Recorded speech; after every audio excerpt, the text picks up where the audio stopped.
Hello friends आमे आलोचना करिबा रीजनल बीएड रो सिलेबस। तो देखंतु ऑलरेडी नोटिफिकेशन आसी जाइछि। ठीक अछि सीईई बा कॉमन एंट्रेंस एग्जामिनेशन 2025 यार सिलेबस आमे आलोचना करिबा।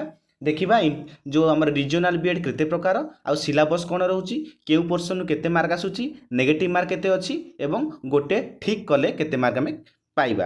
तो देखंतु एटा तुमर पूरा नोटिफिकेशन रहिछि, एटा तुमर पूरा नोटिफिकेशन रहिछि। मु वर्तमान सिलेबस पोर्शन को जीवी। ठीक अच्छे देखो ये एनसीईआरटी तरफ रिलीज करा यही वर्ष 2025 डेरी नक आम सिलेबस डिस्कसन करवा। यहाँ हूँ तार पूरा नोटिफिकेशनटा देखु आरआई बीएड अच्छी नंबर ऑफ सीट भी दि जाए आप देखीदे। जेहेतु आम भिडियो सिलेबस डिस्कसन करवा तो मुझे सिलेबस सेक्शन को नहीं जाऊँगी, टिके वेट करंतु।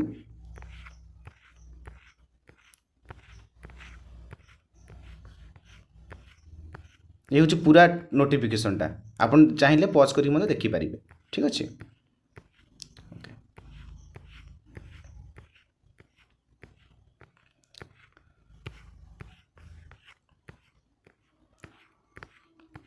तो देखंतु एबे हमर सिलेबस रे कौन कौन अच्छी। तो प्रथम तो कहीदेवी कौन आमर जो रीजनल बीएड तीन प्रकार, गोटे ग्रुप ए रो एग्जाम हुए, गोटे ग्रुप बी, गोटे ग्रुप सी। ग्रुप ए को लेवल 1 मध्य कुआ जाए, ग्रुप बी को लेवल 2 मध्य कुआ जाए, ग्रुप सी को लेवल 3 मध्य कुआ जाए। तो ग्रुप ए रे कौन रहिला ए गुडाक बीए बीएड बा बीएससी बीएड बा एमएससी एड। तापर रहिला ग्रुप बी रे कौन ना बीएड रहिला, बीएड एमएड तापर एमए रहिला बा एजुकेशन टेक्नोलॉजी। आउ ग्रुप सी रे रहिला कौन एमएड। ठीक अच्छे। तो देखंतु वर्तमान आमे देखिबा जे प्रश्न कि भलिया आसे। देखंतु एडी देइछि। तो प्रथमे रहिबो कौन लैंग्वेज प्रोफिशिएंसी, जो थिरे कौन 20 टी क्वेश्चन रहिबो। लैंग्वेज प्रोफिशिएंसी माने कौन एथिरे तुमरो इंग्राजी रु 20 टी प्रश्न आसीबो। इंग्राजी रे कौन आसीबो ना नॉर्मली तुमरो इंग्राजी ग्रामर ही आसीबो। ठीक अच्छे इंग्लिश ग्रामर आसीबो। सेथिरे तुमरो सब रहिबो, पैसेज रहिबो, तुमरो विभिन्न प्रकार जो नाउन प्रोनाउन एडवर्ब वर्ब ए सब कवर रहबो। ठीक अच्छे। तापर तुमरो सेकंड रे आसिला कौन ए देखो टीचिंग एप्टीट्यूड बा सेटा कौन 30 टी क्वेश्चन रहिबो।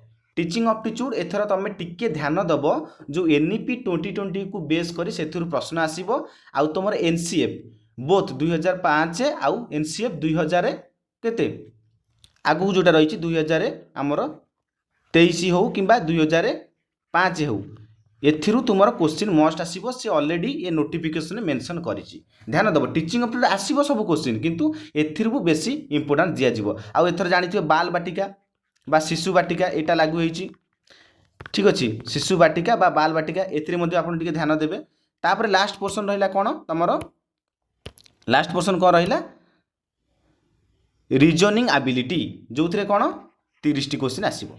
आउ एठी पूरा क्लियरली मेंशन करा हैछि कौन ना एठी क्लियरली मेंशन करा हैछि नंबर ऑफ टेस्ट आइटम 80 रहिबो। ये देखो 30 60 से 20 टोटल 80 क्वेश्चन रहिबो बा 80 क्वेश्चन रहिबो। आउ टाइम रहिबो 120 मिनिट। ठीक अच्छे। आ गोटे ठीक कले केते 2 मार्क, आ भूल कले केते 0.5 बा -1/2 तमरो नेगेटिव रे अछि। ठीक अच्छे एटा टिके ध्यान देइथुबो। आ रीजनिंग एबिलिटी रे सब आसीबो जति कि टोटल रीजनिंग रो विषय अछि हला से डाइस तमरो सब विषय कवर हबो। तो प्रैक्टिस करिवो। ठीक अच्छे। आ प्रीवियस ईयर क्वेश्चन टिके मस्ट देखिकी जीवो। ऑलरेडी से वेबसाइट रे जो ऑफिशियल वेबसाइट रे आमे आवेदन करूचे है 29 तारिख तक आवेदन आरंभ है से आवेलेबल करे दी 4 वर्ष। हाँ एटा कहि परिबा कि से आंसर की देइनी। ठीक अच्छे। आर वर्ष भी जिते एग्जाम होता 2024 रे से आंसर की आवेलेबल कला नहीं, डायरेक्ट से रिजल्ट बाहर करदेला। बहुत लेट रे बाहर करदेला किंतु रिजल्ट बाहर करदेला। तो चलतु ये थिला तमरो टोटल रीजनल बीएड रो जो syllabus group A group B group C बा ग्रुप ए को लेवल 1 कहा जाए, ग्रुप बी को लेवल 2 कहा जाए, ग्रुप सी को लेवल 3 कहा जाए। टोटल थिला सिलेबस। तो निश्चित भाव में आपण मैंने चेष्टा कले सफल हो पारे रीजनल बीएड रे। Best of luck. Thank you.